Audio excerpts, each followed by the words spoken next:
வணக்கம்.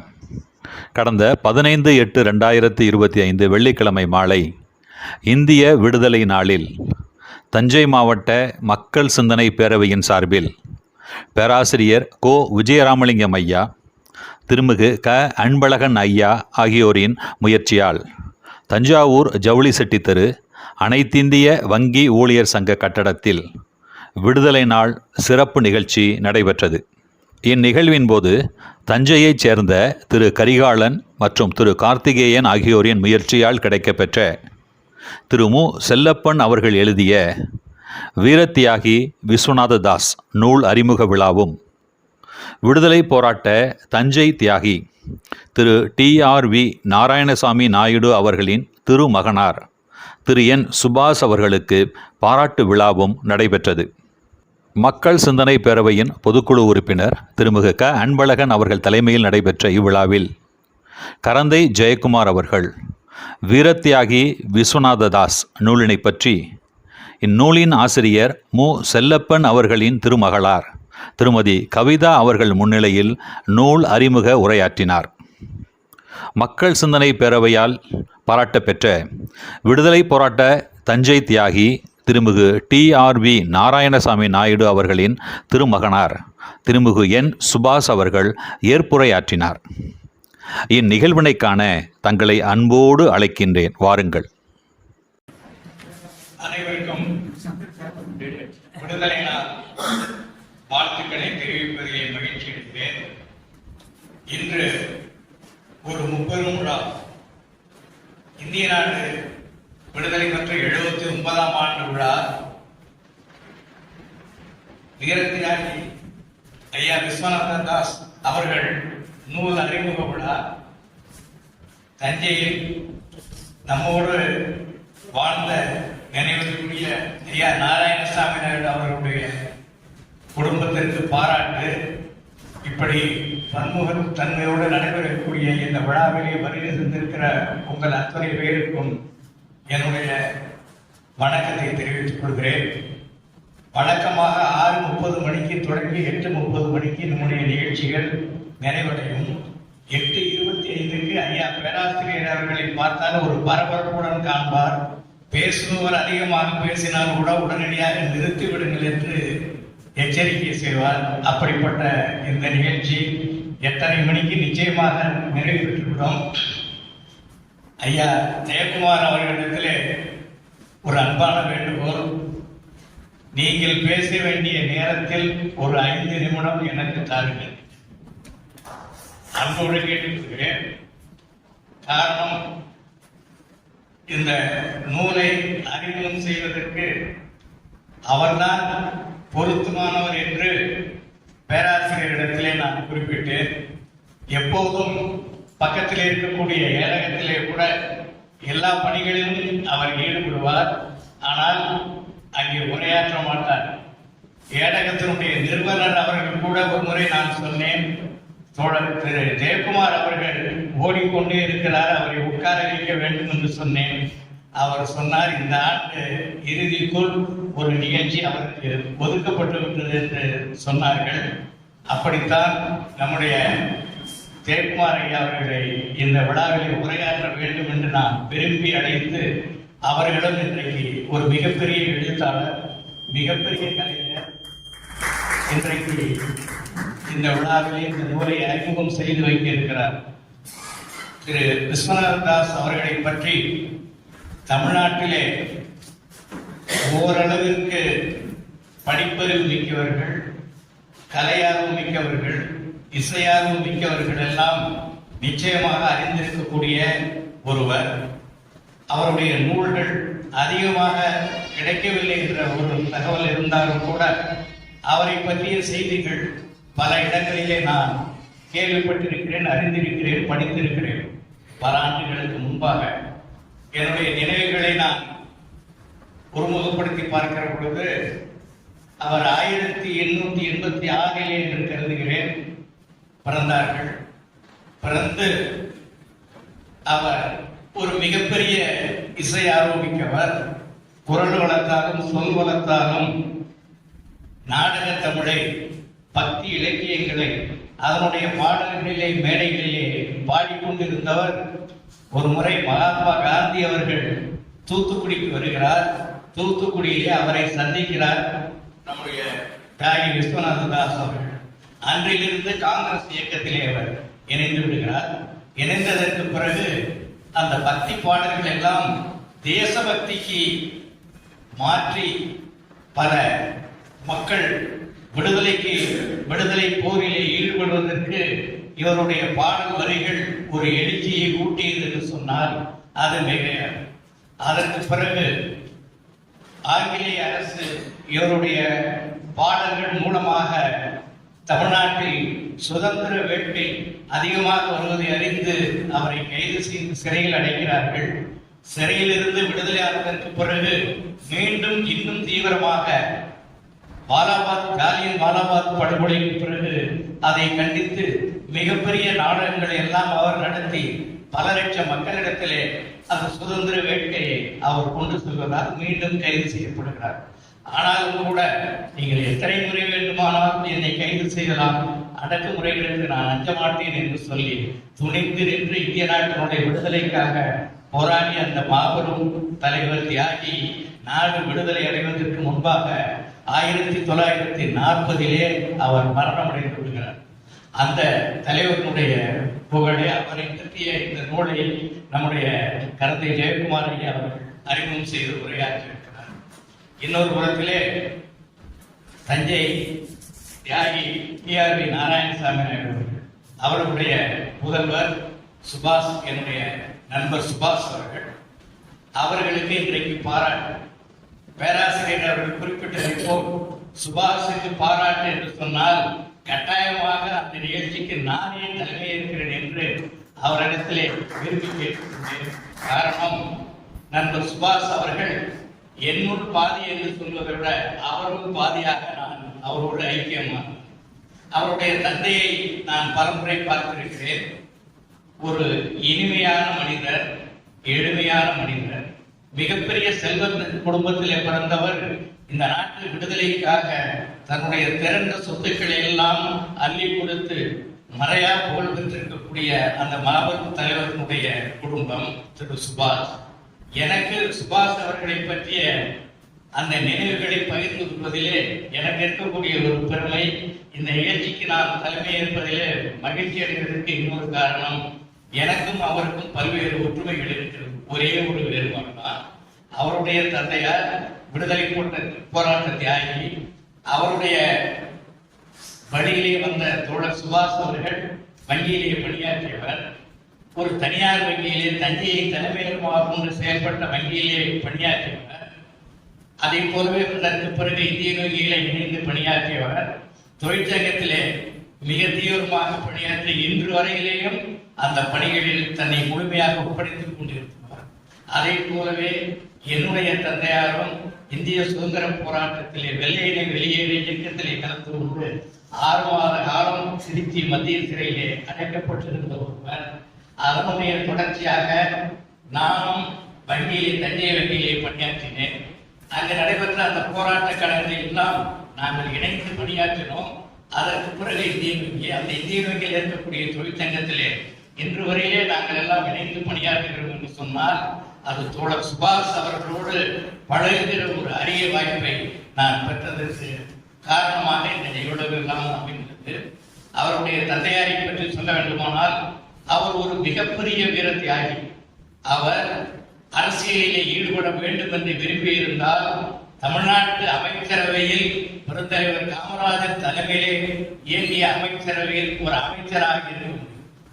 அவர் மகாத்மா காந்தியடிகளுடைய வேண்டுகோளை ஏற்று விடுதலைக்கு பிறகு முழுநேர அரசியல் இயக்கத்தில் இருந்து திறந்துவிட்டு இந்திய நாட்டிற்கு ஒரு உண்மையான குடிமகனாக தன்னுடைய வாழ்க்கையை அமைந்துள்ளார்.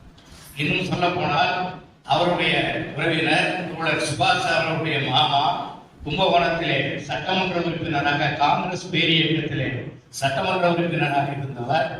அவர்தான் ஒரு செய்தியை நான் கேள்விப்பட்ட பொழுது அதிர்ந்து போனேன். பெருந்தலைவர் காமராஜருக்கு நான் உங்களை சுந்தரபெருமாள் கோவிலிலே ஒருவரை அறிமுகம் செய்கிறேன் என்று சொல்லி அவர் காரிலே போகிற பொழுது ஒரு 2 நிமிடம் இங்கே நில்லுங்கள், காரை நிறுத்தி அவரை வர சொல்கிறேன் பார்க்கலாம் என்று சொன்ன பொழுது சொன்னாராம் காமராஜர், அவர்களெல்லாம் பெரிய ஜமீன்தாரியா, அவங்க நம்மளை பார்க்க மாட்டாங்க, அதனால நேரத்தை வீணாக்காத, இல்லைங்க வருவார்னு சொல்லி அவரால் காமராஜருக்கு காங்கிரஸ் இயக்கத்துக்கு அறிமுகப்படுத்தப்பட்ட குடும்பம் தான் திரு மூப்பனார் அவர்களுடைய குடும்பம். அவருடைய தந்தையார் கோவிந்தசாமி மூப்பனார் அவர்களை காமராஜருக்கு அறிமுகம் செய்து வைத்த குடும்பம் ஐயா நாராயணசாமி நாயர். இவரால் படுத்தப்பட்ட குடும்பமே இந்திய நாட்டிலே ஒரு மிகப்பெரிய பொறுப்பிற்கு வரக்கூடிய அளவிற்கு தகுதி மிக்கவராக உருவானார் என்று சொன்னால் அதிலே சற்று கூட குறையாத சுபாஷ் அவருடைய தந்தையார் ஐயா நாராயணசாமி நாயுடு அவர்கள் அந்த புகழையெல்லாம் நிச்சயமாக எழுதியிருக்க முடியும். ஐயா விஜயராமலிங்கம் அவர்கள் குறிப்பிட்டார்கள், தோழர் சுபாஷ் அவர்களை கேட்டால் என்னுடைய தந்தை சிறையில் இருந்ததாக சொல்வார்கள், அவர் ஒரு காங்கிரஸ்காரர் என்று தெரியும், ஆனால் எந்த நிகழ்ச்சியுமே எங்களிடத்திலே பகிர்ந்து விட்டதில்லை. என்னிடத்திலே மட்டுமல்ல, என்னுடைய தாயார் அவருடைய துணைவியாரிடத்திலே கூட தன்னுடைய தியாகங்களை தான் ஏற்றுக்கொண்ட லட்சியத்திலே எப்படியெல்லாம் பயணம் செய்தோம் என்பதை பற்றி ஒரு சிறு வரி கூட அவர் சொல்லியதில்லை. எங்களுடைய மாமா குழந்தையிலிருந்து வருவார், அவர்கள் இருவரும் பேசுவதை நாங்கள் மறைந்திருந்து கேட்போம், அதுதான் எங்களுடைய தந்தையாரை பற்றி நாங்கள் அறிந்த செய்தி என்று நண்பர் சுபாஷ் அவர்கள் பல முறை என்னிடத்திலே சொல்லியதை நான் கேட்டிருக்கிறேன்.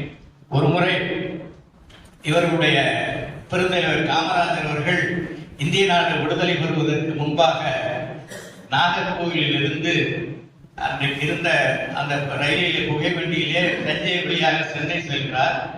அவர் வருகிறார். அவருக்கு ஒரு தஞ்சாவூரில் இருக்கக்கூடிய ஒரு செல்வந்தர் அவருக்கு ஏதாவது அந்த விடுதலை போரில் ஈடுபட்டிருக்கக்கூடிய அந்த தலைவர்களுக்கு அந்த போராட்டத்துக்கு நிதி அளிக்க வேண்டும் என்று சொல்லி இவர்களிடத்திலே 1946 இவருடைய தந்தையாரை அழைத்து 10,000 ரூபாய் வழங்கி இதை நீங்கள் தலைவர் காமராஜ் அவர்கள் ஒப்படைத்து விடுங்கள் என்று சொல்லியிருக்கிறார்.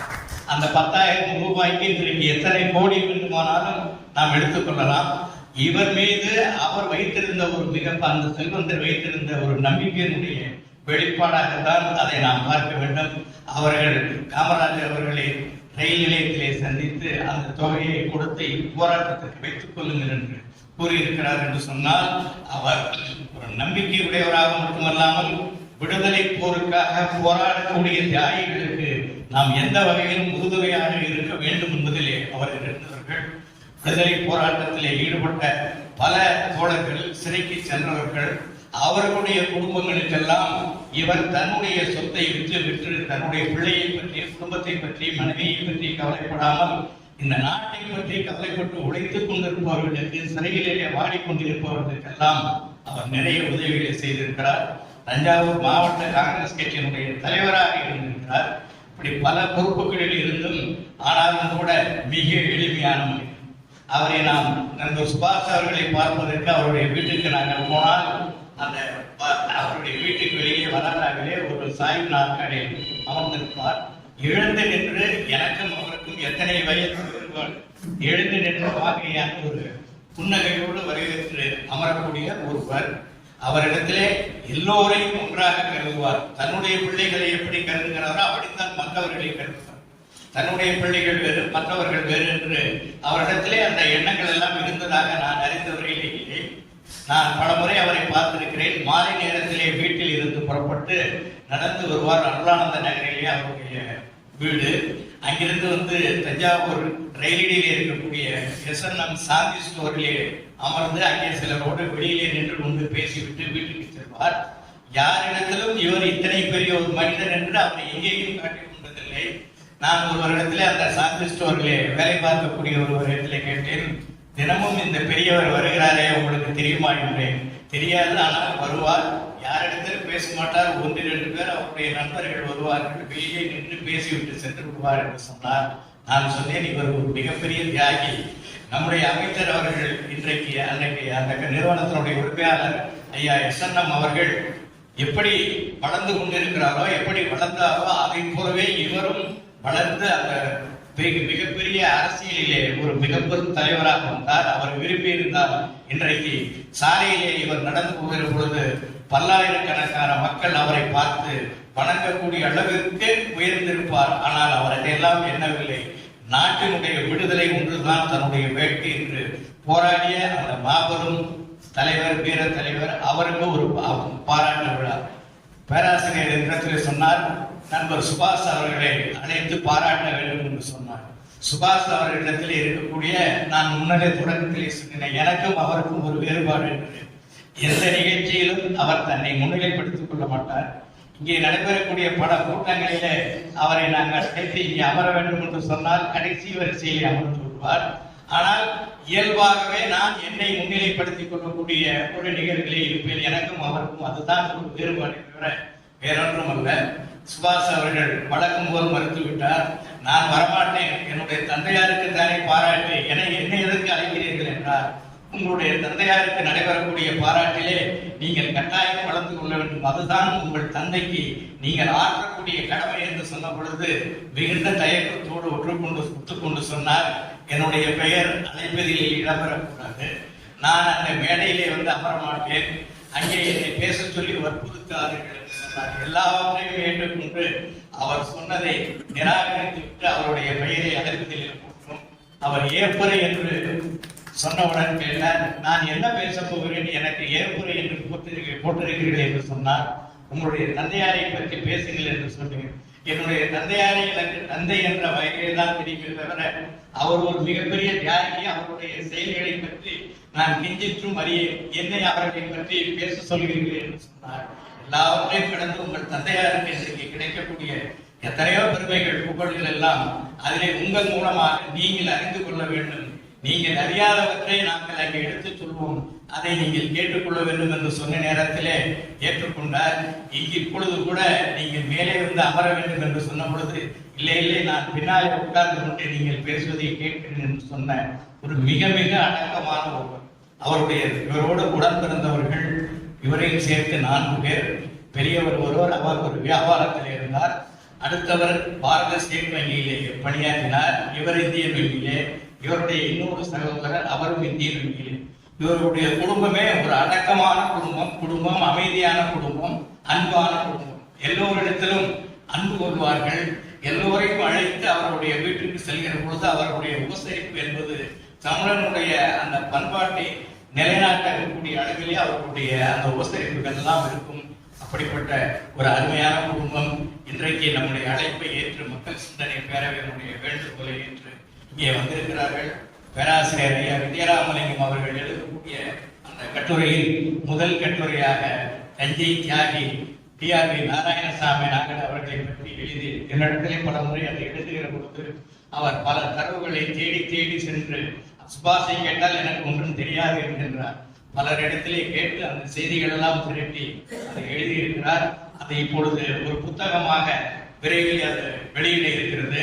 அந்த விழாவிலே கூட அதில் டி.ஆர்.வி. நாராயணசாமி நாயுடுவை ஒத்த தஞ்சையில் இருந்து விடுதலைக்காக போராடிய அந்த பெருமக்களை பற்றி எல்லாம் கொடுத்திருக்கக்கூடிய அந்த நூல் மிக விரைவிலே அவர் கொண்டு வர இருக்கிறார் என்ற ஒரு மகிழ்ச்சியான செய்தியோடு தோழர் சுபாஷ் அவர்களை பாராட்டுவதிலே எனக்கு ஒரு தனிப்பட்ட மகிழ்ச்சி இருக்கிறது. புரட்சியாளர் சேகுவாரா குறிப்பிடுவான், அநீதிக்கு எதிரான போராட்டத்தில் நீயும் நானும் ஓரணியில் இருக்கிறார், நீ என் தோழர் என்பான். அப்படித்தான் தோழர் சுரேஷ் அவர்கள், தோழர் சுபாஷ் அவர்களை அந்த அநீதிக்கு எதிரான போராட்டத்திலே நாங்கள் இருவரும் களத்தில் இருக்கிறோம்.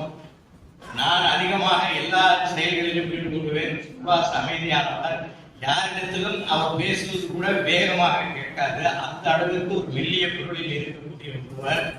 அவர் மீதும் என் மீதும் இன்னும் சிலர் மீதும் அந்த வங்கியிலே நடைபெற்ற ஒரு நிகழ்வில் கொலை முயற்சி வழக்கு என்று காவல் நிலையத்திலே புகார் அளித்தார்கள்.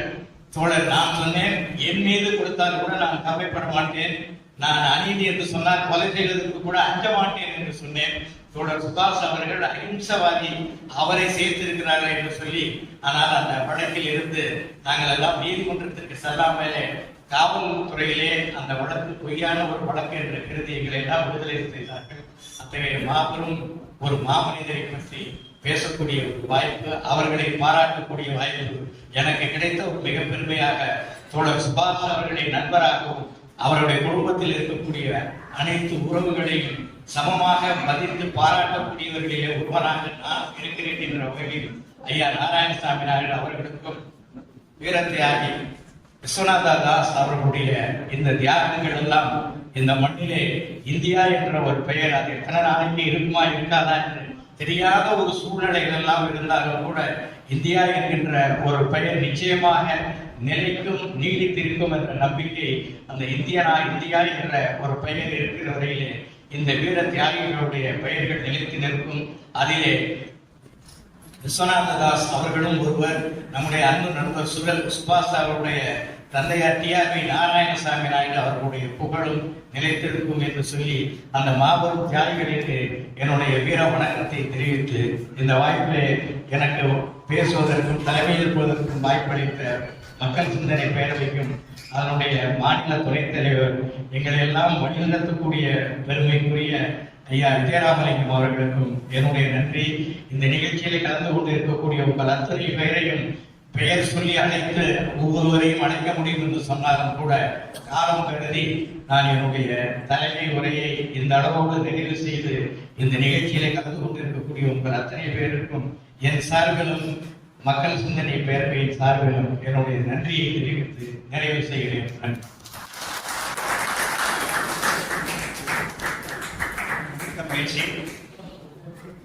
விஸ்வநாத தாஸ் அவர்களை பற்றி நூலில் அறிமுகம் ஆற்ற இருக்கிற மரியாதைக்குரிய ஜெயக்குமார் ஐயா அவர்களுக்கு ஒரு தியாகியை ஆவணப்படுத்தியவருடைய வாரிசு கவிதா அம்மா அவருக்கு நினைவு பரிசு வழங்கும்படி அன்புடன் கேட்கிறேன்.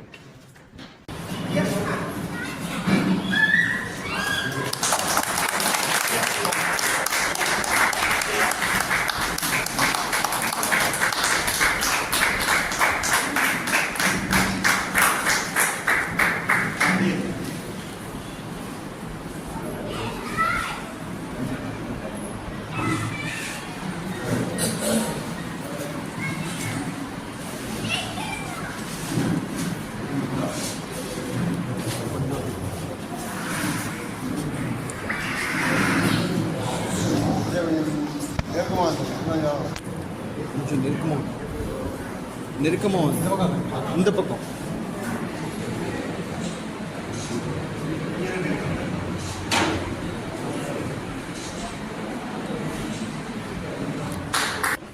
மேடையிலும் அரங்கிலும் வீட்டிற்கும் தமிழ் சான்றோர் அனைவருக்கும் முதற்கண் எனது வணக்கத்தை தெரிவித்துக் கொள்கிறேன்.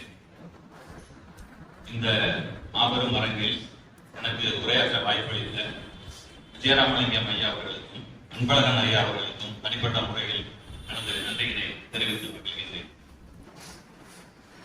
தமிழகத்தில் எண்ணற்ற விடுதலை வீரர்கள் தோன்றி மறைந்திருக்கிறார்கள். ஆனாலும் ஒரு சிலர் தான் இன்று வரலாற்றின் பக்கங்களில் வாழ்ந்து கொண்டிருக்கிறார்கள். பலர், மிக பலர் கால ஓட்டத்தில் கரைந்து காணாமல் போய்விட்டார்கள் என்பதுதான் உண்மை. அப்படிப்பட்ட ஒருவரை ஒரு பள்ளி ஆசிரியர் திரு மு. செல்லப்பன் என்பவர் மீண்டும் அவர் பற்றிய தகவல்களை எல்லாம் தேடி திரட்டி அவருக்கு மீண்டும் ஒரு மறு வாழ்வு அளித்திருக்கிறார் என்றுதான் சொல்ல வேண்டும். மக்களால் மறந்து போன ஒருவரை அவர் இறந்து 55 ஆண்டுகள் கடந்த நிலையில் இந்த தியாகி விஸ்வநாத தாஸ் 1940ஆம் ஆண்டு இறந்திருக்கிறார். ஆனா இவர் எப்ப அவரை பற்றிய தகவலாம் திரட்டுறாங்க 1995 இருந்து திரட்டுறாரு. 1996 தான் புத்தகமா வெளியிடுறார். 56 ஆண்டுகளுக்கு அப்புறம் மறைந்து போன ஒரு தலைவரை மீட்டுருவாக்கம் செய்து மக்களுக்கு புத்தகமாக வழங்கி இருக்கிறார் நூலாசிரியர் திரு மு. செல்லப்பன் அவர்கள். இந்த செல்லப்பன் ஐயா யாருன்னு பார்த்தோம்னாங்க, கோவில்பட்டியில ஒரு அரசு பெண்கள் மேல்நிலைப் பள்ளியில இருக்கிற ஒரு வரலாற்று ஆசிரியர். இவர் நினைச்சிருந்தாங்கன்னா மாணவர்களுக்கு பாடம் நடத்தணுமா, சம்பளம் வந்துச்சா, நம்ம குடும்பத்தை பார்த்தோமான்னு போயிருக்கலாம். ஆனாலும் ஒரு ஆசை, விடுமுறை நாட்கள்ல தன்னோட சொந்த காசை செலவு பண்ணிட்டு ஒவ்வொரு ஊரா அலைகிறார். இந்த வீரத்தியாகி விஸ்வநாத தாஸ் எங்கெங்கெல்லாம் நாடகம் போட்டாரோ அங்கெல்லாம் போய் அங்க இருக்க வயது முதிர்ந்த மனிதர்கள் எல்லாம் பார்த்து கேட்கிறாரு, ஐயா பத்தி செய்தி சொல்லுங்கன்னு. எல்லாரும் என்ன சொல்றாங்க, ஆமாங்க நான் நாடகத்தை பார்த்திருக்கேன், நானு நல்லா நடிப்பாரு, நல்லா பாடுவாருங்கிறாங்க. அதை தாண்டி அவருக்கு அவங்கள்ட்ட வேற செய்தியே தெரியல. அவங்களுக்கு மறந்துட்டாங்க. ஒரு 55 ஆண்டு கால இடைவெளி அதுல மறந்து போயிடுறாங்க. அவங்க அதுக்கப்புறம் என்ன செய்யறாரு வீரத்தியாகி விஸ்வநாதோட பிள்ளைகள்லாம் எங்க இருக்காங்கன்னு பாக்குறாங்க. பையன் பொண்ணு எல்லாம் எங்க இருக்காங்கன்னு பார்த்து ஒவ்வொருத்தரையா தேடி பிடிச்சு ஒவ்வொரு இடத்துக்கா பள்ளிக்கூடம் எப்பெல்லாம் விடுமுறை விடுதோ அப்பெல்லாம் தேடி தேடி போய் அவங்க எல்லாம் பார்த்து செய்தி திரட்டுறாங்க. அவர்கள் மூலமா எங்கெல்லாம் செய்தி கிடைக்கும் நினைச்சு செய்தி திரட்டிங்க ஒரு புத்தகமாக்குறாரு, எழுதி முடிச்சுறாரு. அதை ஒரு புத்தகமா வெளியிடணும். அப்ப கூட என்ன செய்யறாருன்னா, அந்த புத்தகம் வெளியிடறதுக்கு யாருக்கு போய் நம்ம காசு கேட்க கூடாது, நம்ம உழைப்பு, நம்ம ஆளுங்க, நம்ம தான் செலவு பண்ணணும்னு தன்னோட சொந்த காசுல ஆசிரியர் வேலை பார்த்து சம்பாதிச்ச அந்த பணத்துல இருந்து தான் சொந்த செலவு காசுல இருந்து ஒரு புத்தகமாக வெளியிடுறாருங்க. 1996ஆம் ஆண்டு முதல் பதிப்பு, இந்த புத்தகத்தோட முதல் பதிப்பை வெளியிடுறார். இந்த செல்லப்பனை பாத்தீங்கன்னா மகாகவி பாரதியார் தனது ஞான உருவாக ஏற்றுக்கொண்டு அவர் வழியிலேயே நடந்தவர். அந்த மகாகவியை ஞான உருவாக ஏற்றுக்கொண்டதால என்னவோ 2001ஆம் ஆண்டு மகாகவி பாரதி பிறந்த அதே செப்டம்பர் 11ஆம் நாள் அவர் மரணம். பாரதி பிறந்த நாளே அவர் இறந்து போறாருங்க. மகாகவி பாரதியை தனது ஞான குருவாக வழிகாட்டியாக கொண்டவர். இவர் புத்தகம் வெளியிட்டது 1996 பார்த்தாங்க. இவர் இறந்து போனது 2001 இறந்துட்டார். அதுக்கப்புறம் பாத்தீங்கன்னா ஒரு 24 வருடங்கள் கழிந்து அவங்க மனைவி செல்லப்பன் அவரோட மனைவி சாரதாமை என்ன செய்யறாங்க, தனது கணவர் ரொம்ப கஷ்டப்பட்டு இந்த புத்தகத்தை உருவாக்குனாரு. அவர் புத்தகம் உருவாக்கும் போது விஸ்வநாதாஸ் இறந்து போய் 55 வருடங்கள் கடந்து உருவாக்குனாரு. அப்ப மக்கள் ஓரளவுக்கு ஞாபகப்படுத்தணும். இப்ப இந்த புத்தகம் போட்டு ஒரு 25 வருஷத்துக்கு மேல ஆயிடுச்சு. அந்த புத்தகத்தை படிச்சவங்களும் போற மறந்துருப்பாங்க. அதனால அந்த புத்தகத்தை நம்ம மீண்டும் வெளியிடணும்னு சொல்லிட்டு அவங்களும் என்ன செய்யறாங்க, தன்னோட சொந்த காசை போடுங்க, தன் கணவர் வெளியிட்ட புத்தகத்தை 2ஆம் பதிப்பாக வெளியிடுறாங்க. தன் கணவருக்கு செய்கிற ஒரு கைமாறாகவும் தனது சமூகத்தை சேர்ந்த விஸ்வநாதாஸுக்கு தாங்கள் செய்ய வேண்டிய கடமைன்னு நினைச்சு அந்த புத்தகத்தை வெளியிடுறாங்க. ஐயா அவங்க அந்த புத்தகத்தை கொடுக்கும்போது அந்த புத்தகத்தை திருப்பி பார்த்தாங்க, அதுல விலையில எதுவுமே இல்லை. ஐயா 100 ரூபான்னு சொன்னாங்க, ஆனா அந்த புத்தகத்துல பார்த்தா விலையே இல்லைங்க. எனக்கு என்ன யோசனைனா, இந்த புத்தகம் ஒரு விலை மதிப்பற்ற நூல், அதுக்கு போய் நம்ம ஒரு விலை போட கூடாது நினைச்சிருப்பாங்களோன்னு எனக்கு ஒரு எண்ணம் வந்துருச்சுங்க.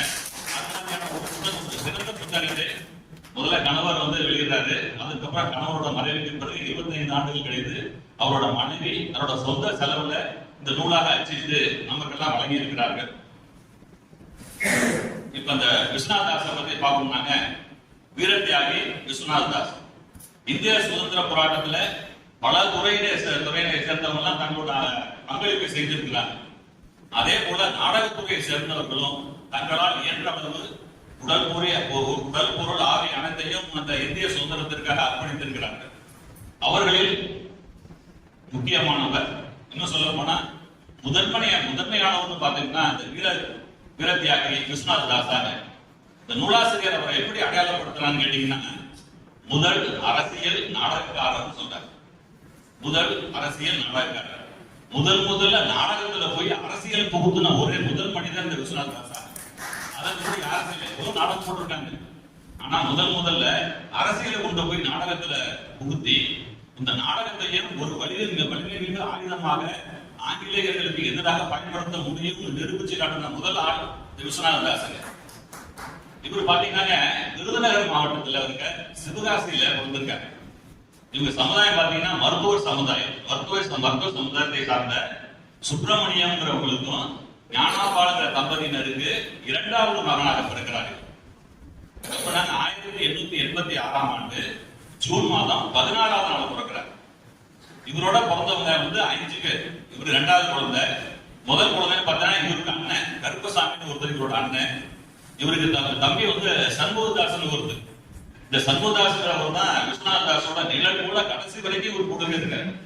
எங்கெல்லாம் நாடகம் போடுறாரோ அந்த நாடகத்தெல்லாம் போய் ஹார்மோனியம் வாசிக்கிறது தம்பி சண்முகதாஸ் தான்.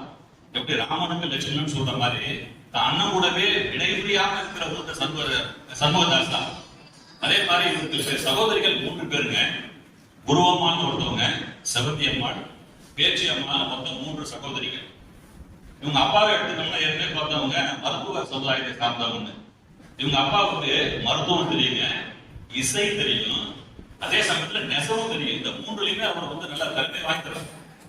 இவங்க அம்மா இருக்காங்க ஞானாம்பாள், அவங்க மதுரை மாவட்டத்தில் இருக்க திருமங்கலத்தை சார்ந்தவர்.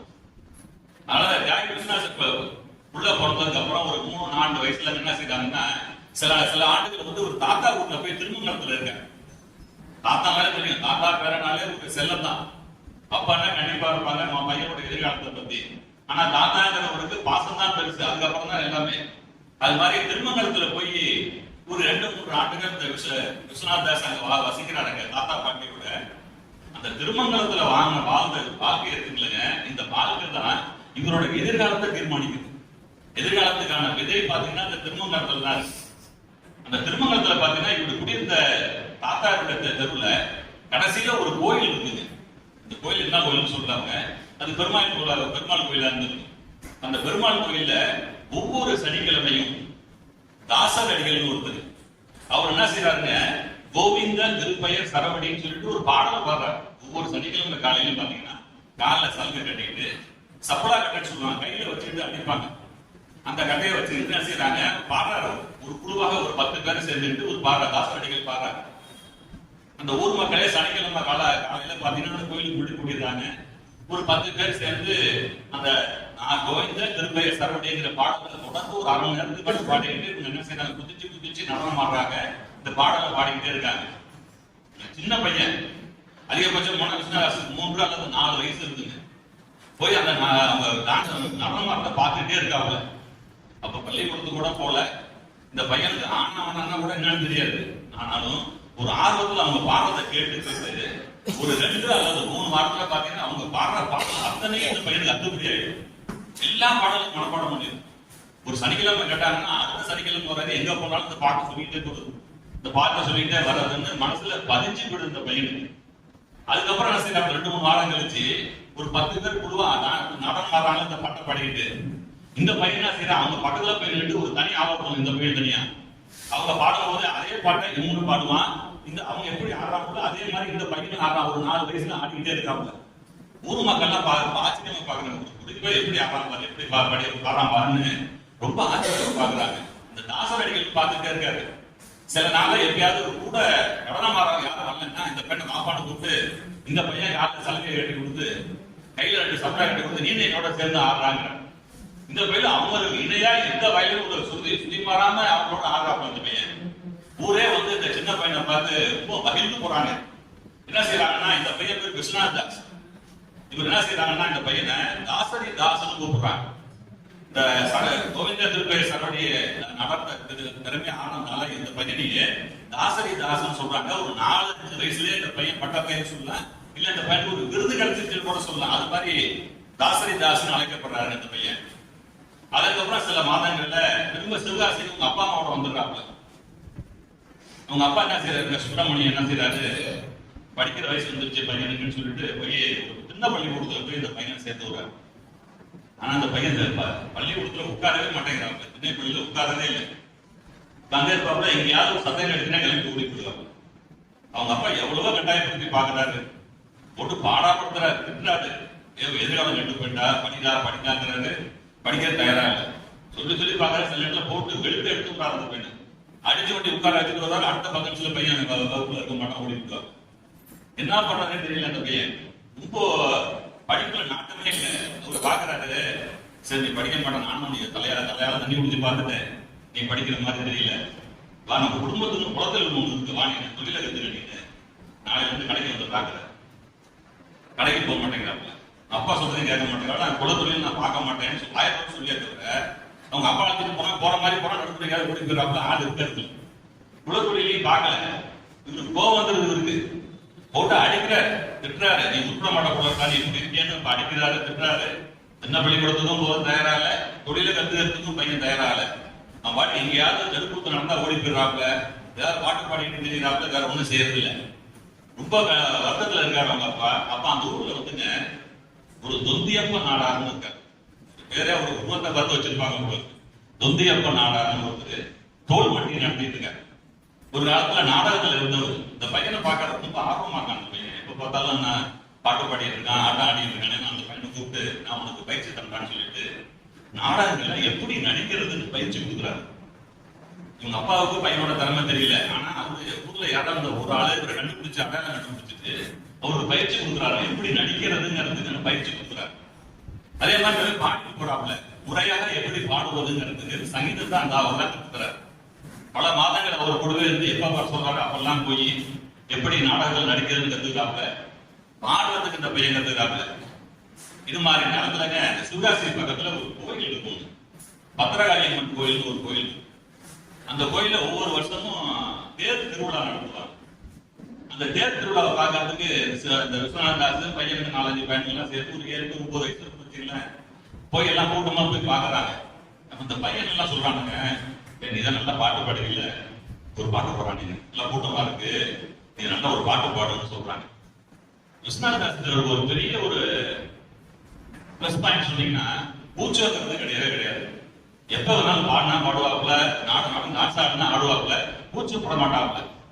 இந்த நண்பர்கள்லாம் சொன்ன உடனே பாட தயாராக சின்ன பையன் எங்க நின்று பாடனா எல்லாத்துக்கும் கண்ணு தெரியும், எல்லாரும் பார்க்க முடியும்னு பாக்குறாப்புல. அது பயங்கரமான பொருள் எதுவுமே இல்லை. பக்கத்துல பாக்குறாரு, தேர் மட்டும் உனக்கு பயங்கரமா நின்று இருக்கு. தேர் மேல ஏறிடலாம் அந்த பையன். தேர் மேல ஏறிட்டு தேர் மேல நின்று பாடுறாப்புல, அருமையான பாடுறாப்புல. நமக்கு போன வந்தவங்க எல்லாம் வேற பையன் பாடுறதை பார்த்துட்டு அசந்து போய் நிக்கிறாங்க. ஒரு பிரமாதமான பாடு பாடுறாப்புல, அசந்து போய் எல்லாம் கேட்டுட்டு இருக்காங்க. என்ன ஒரு பிடிப்பு, என்ன பாட்டு பாடுறான் பாருன்னு அவனை அசந்து கேட்டுட்டு இருக்காங்க. இப்ப தற்செயலா அவங்க அப்பா அந்த பக்கம் வந்துடுறாரு. என்னடா இங்க இருக்கான மேலே பாடிட்டு இருக்கானேன்னு சொல்லிட்டு என்ன பண்றாருங்க, ஆவிப்பல்ல கட்டிட்டு முடியாதாரு மேல பாடுற கீழே அவங்க அப்பா நம்ம தொட்டிட்டு வராருங்கிறத பார்த்ததான் உடனே பேர்ல அங்கங்க காவி குதிச்சு கத்துன்னு பாடி கீழே குதிச்சு ஓடி போடுறது முயற்சி பண்றாங்க. ஆனா அவங்க அப்பா பெரிய ஆளுங்க இல்ல, அவரு வேகமா ஓடி வந்து புடிச்சு விடுறாரு. புடிச்சு அடினா அப்படியே முதுகே 2ஆவது பிரிஞ்சு போற அளவுக்கு அடிக்கிறாரு. என்ன திட்டாருன்னா, பாதிப்பேல முதலாளி மாறிடுறாரு, அதுல போய் ஏறி அது தேர திட்டா படிச்சதுனால என்ன இப்படி பண்ணி விட்டீங்கன்னு சொல்லிட்டு அடிக்கிறாரு. தேர திட்ட படிச்சு தேரே உன்னால கெட்டு போச்சுனான்னு அடிக்கிறாரு. பூசாரி வர்றாரு, பூசாரி கிட்ட சொல்றாரு, சாமி மன்னிச்சீங்க சாமி, என் பையன் தெரியாம ஏறிட்டான், இதுக்கு ஏதாவது பரிகாரம் செய்யணும்னா சொல்லுங்க, நான் பரிகாரம் செஞ்சிருக்கேன். இந்த பூசாரி சொல்லிட்டே இருக்காரு, இந்த பக்கம் பையில அடிச்சுக்கிட்டே இருக்காரு. இந்த பையனுக்கு வலி தாங்க முடியல, பொறுத்து பாக்குறான், அழுகுறான், விட்டு பாக்குறான், இறுக்கி குடிச்சிடாரு. கடைசியில அழுது ஒரு ஸ்டேஜ் வந்ததுக்கு அப்புறம் வலி தாங்க முடியல, கத்துறான்.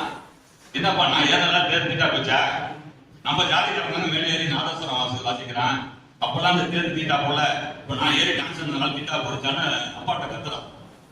என்னடா நான் பேசுறேன், எழுதி திருப்பி அடிக்க வரும்போது அந்த பூசாரி வந்து தடுத்துறாரு.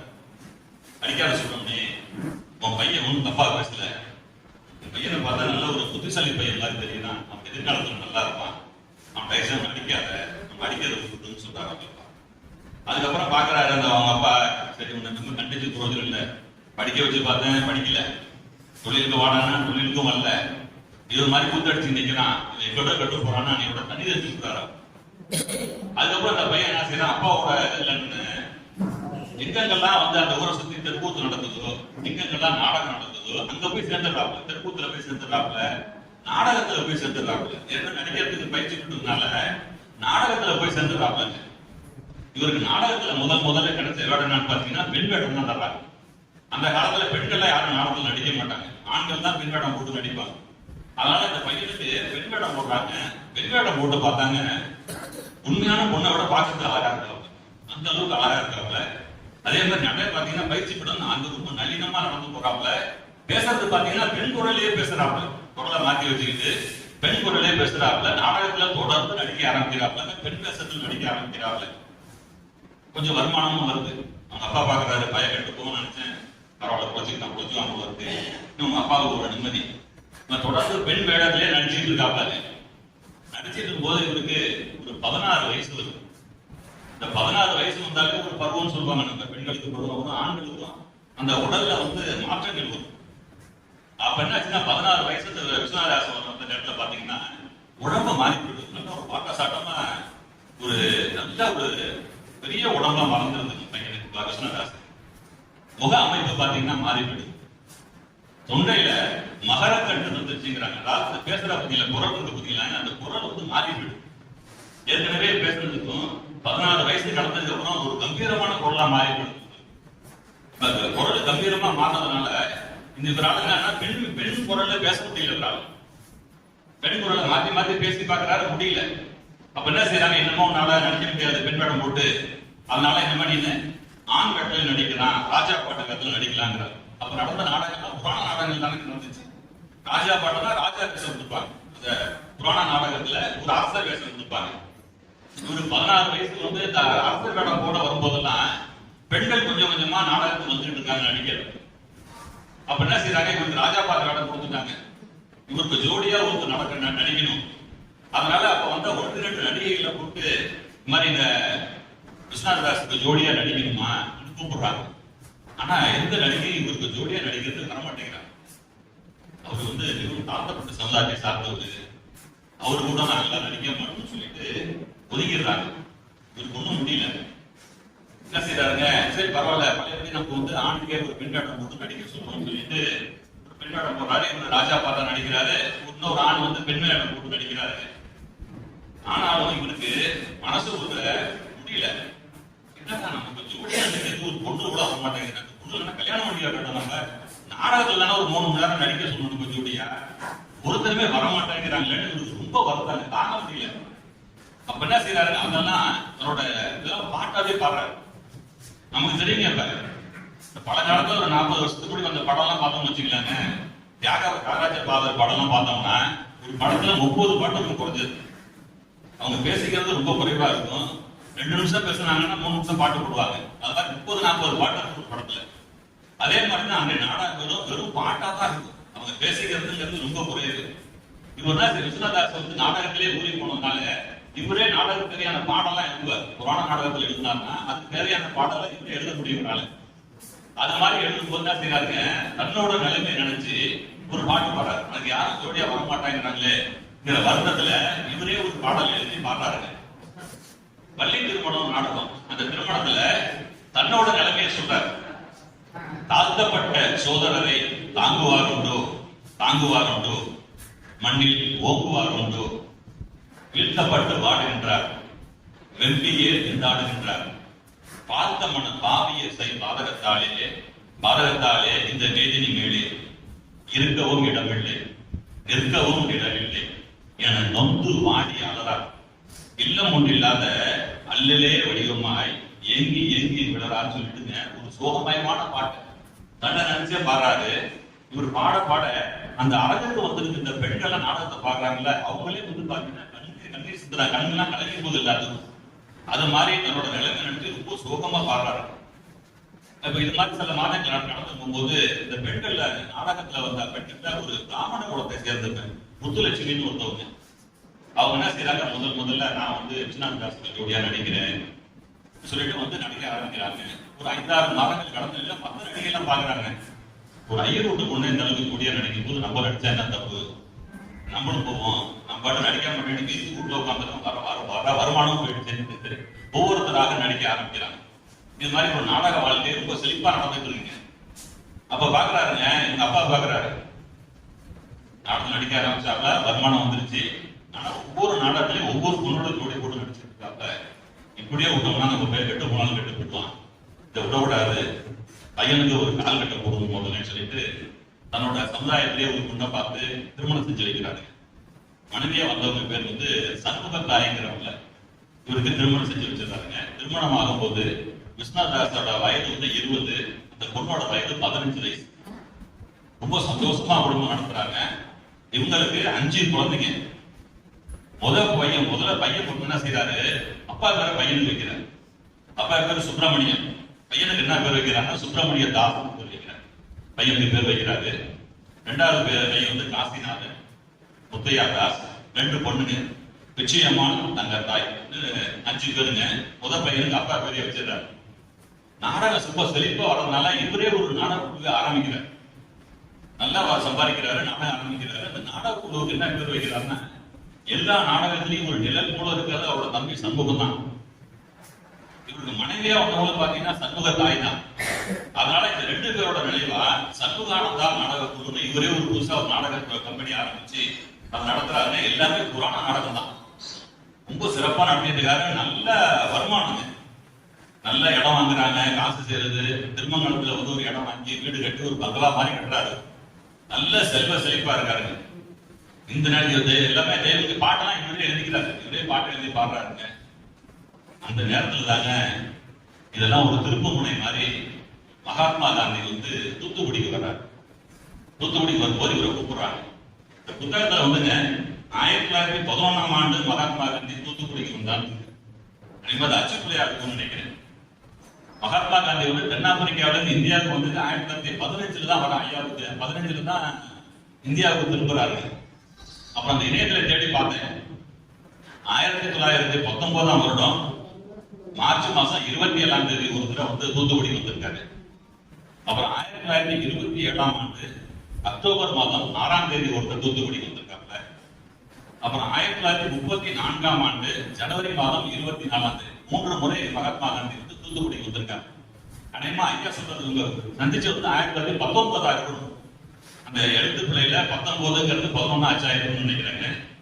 அப்ப காந்தி வரும்போது இன்னைக்கு நம்ம பார்க்கணும், பெரிய தலைவர்கள் ஒரு மீட்டிங் போட்டாங்கன்னா தலைவர் பேசுறதுக்கு முன்னாடி இந்த மேடையில் ஒரு கலை நிகழ்ச்சி நடத்துவாங்க. அப்ப விஸ்வநாதாஸ் பாத்தீங்கன்னா தமிழ்நாடு முழுக்க புகழ் பெற்றார்.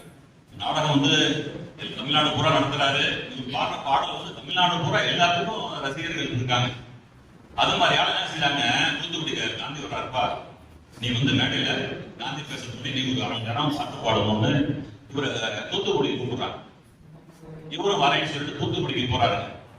தூத்துக்குடிக்கு போய் காந்தி முன்னிலையில பாடல் புராண பாடல் தான், சாமி பாடல் தான், ரொம்ப அற்புதமா பாடுறாங்க. ஆடியன்ஸ் எல்லாம் பாடுறவங்க அந்த நிகழ்ந்து போயிடுறாங்க. காந்தி வந்து இந்த பாடலாம் கேட்டு ரொம்ப ரசிக்கிறார். இந்த இடத்துல காந்தியை பத்தி ஒரு சின்ன செய்தி சொல்லணும்னு விரும்புறாங்க. எல்லாரும் தெரிஞ்சிருக்க எல்லாத்துக்கும் நான் புதுசா சொல்ல போறது இல்லை. மகாத்மா காந்தி அவர்களுக்கு வந்து தமிழ் நல்லா தெரியும், தமிழ் நல்லா பேசுவார். எனக்கு தெரிஞ்சவங்க வயசானவங்க நான் பேசி கேட்டுருக்கேன்னு சொன்னவங்களா இருக்காங்க, தமிழ் பேசுவார். தென்னாப்பிரிக்காவில் அவர் நடத்தின போராட்டங்கள் அனைத்து போராட்டங்கள்லையும் தோளோடு தோல் இருந்து அவர் உதவுனவங்க தமிழர்கள் தான். 90% தமிழர்கள் தான். அதுக்கப்புறம் தான் மற்றவங்கலாம்.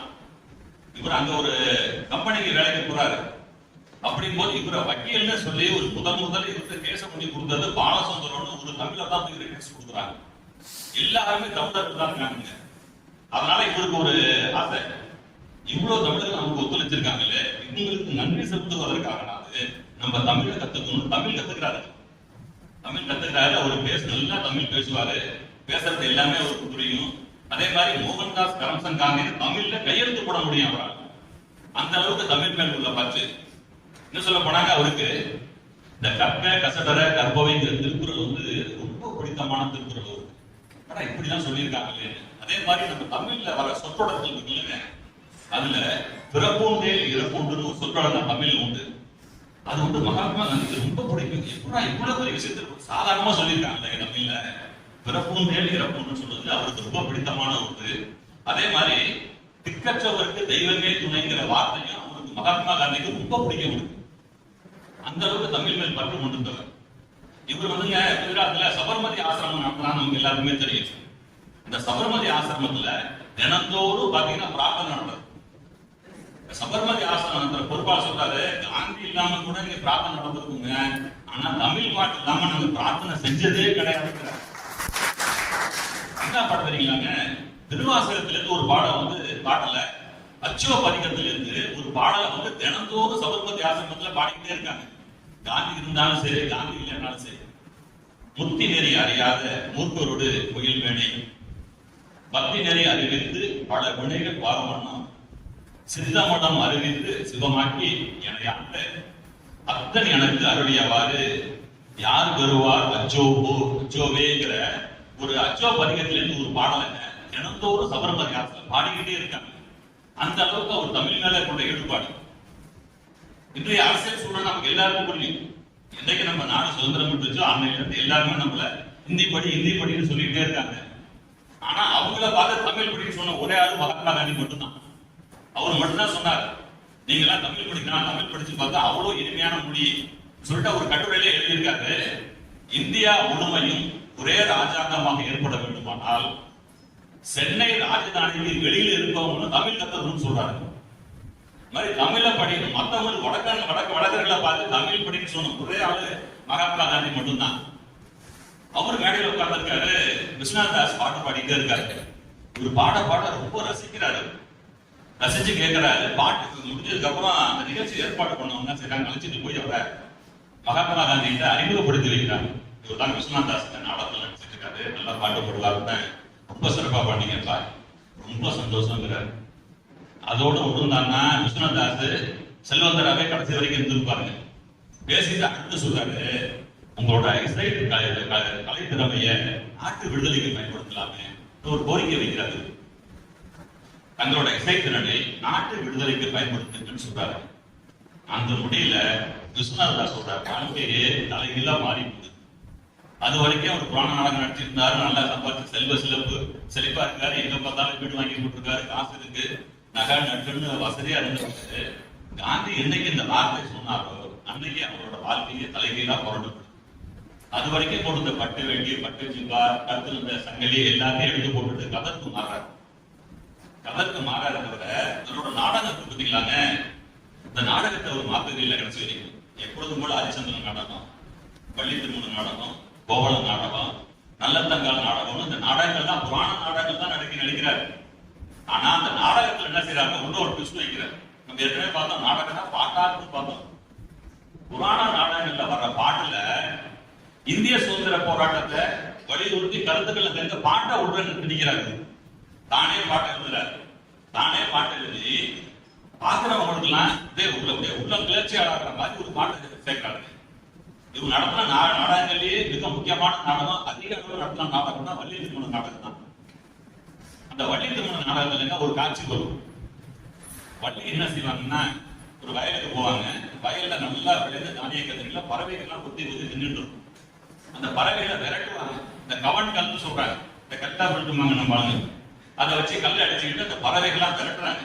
நாடகம்ல சும்மா விரட்ட முடியாது, பாட்டு பாடிக்கிட்டு விரட்டுவாங்க. அது மாதிரி பாட்டு பாடிக்கிட்டு என்ன செய்யறாங்க, அந்த பறவைகள்லாம் விரட்டுறாங்க. அப்ப அந்த இடத்துக்கு முருகன் வர்றாரு. எப்படியாவது வள்ளியை நம்ம அவங்க மனதை கவரணுங்கிறதுக்காக கூட்டுன்னு வர்றாரு.